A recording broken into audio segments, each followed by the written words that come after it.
All right, lots of gagging questions today. So gagging is very typical, right? Gagging is a natural and necessary part of learning how to eat, and your baby can recover from a gag on their own, and you don't need to intervene at all. In fact, intervening during a gag, if you lunge at your baby when they're gagging, what does it cause them to do?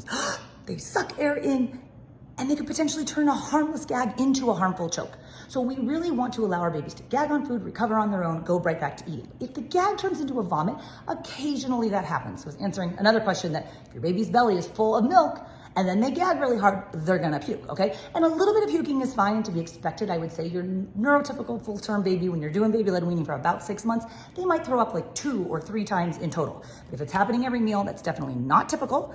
Ask your doctor for a referral to a speech-language pathologist who specializes in infant feeding. If that's the case, a little bit of vomiting is to be expected. Build in a pad between the end of the milk bottle and the beginning of solid food if you find your baby is barfing up a lot of milk when they gag really hard.